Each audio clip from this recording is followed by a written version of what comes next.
Agenda item 20, discussion of affirmatively furthering fair housing regulations, AFFP. One thing I'm quite sure of from reading various HUD documents is that accepting CDBG grants binds you to conform to AFFH regulations. I know in the past discussions have been that we do conform to AFFH. I think June has made that point. I don't know if we do or we don't, frankly. What troubles me is that we have asked, I think when we're a non-entitlement community, and I think the assumption was we were covered because our grants come through the state and they had done certain things that would make us comply with AFFH.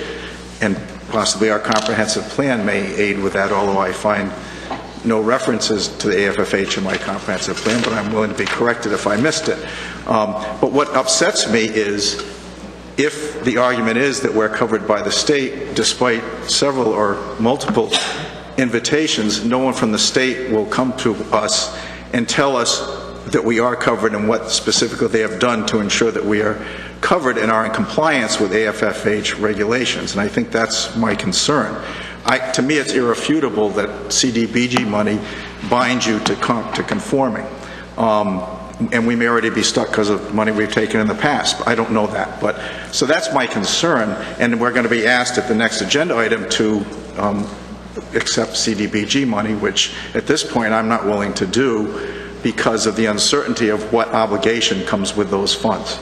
June, both you and myself reached out to Mike Tondra, who is kind of one of the overseers of this program, and he pretty much flat out refused to come to a meeting, or at least even correspond with us, even answer at least my questions regarding this, citing a conflict of interest with an application, the next application that we're going to hear. But I mean, that to me is insanity. If you can't get a straight answer from the folks who are asking you to implement these things, then I don't think it's safe to vote affirmatively. You may say that we're in compliance, but other communities have thought that as well. And if you do some due diligence on the web and start reaching out to these folks, you see that other communities have had third-party suits against them for this, and have ended up being responsible for millions and millions more dollars of tax dollars in investing in building units. So the more I personally look into it, the more I hear, it's the scarier it gets. But I think the most damning thing for me is that Mike Tondra refused to answer my questions, to answer that question. Just to add to that, if somebody came down here and explained to me what it is we really have to do to comply, what are we obligated to do, and if we comply, if the state has taken steps that makes us comply, I'd like them to come down and go on the record and tell me that. But right now, I'm being asked to take a giant leap of faith and possibly put the town at financial risk if we take these funds. So I'm not willing to do that. I mean, you two reached out, nobody will come down here. One thing that you very eloquently explained, that nobody here discriminates, the realtors, the zoning. I agree with that. It's the word affirmative that's different.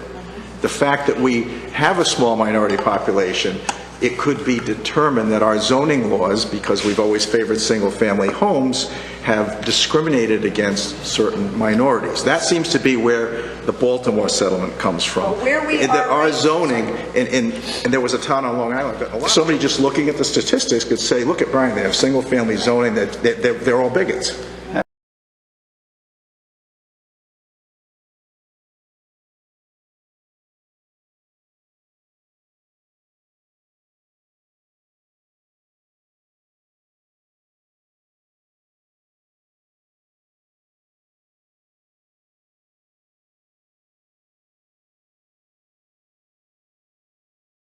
I have a personal commitment to that, to diversifying the housing stock wherever I live, right? So I'm in sync with the state's agenda on this, my own personal. I understand that. Yes, I know you do. Sorry.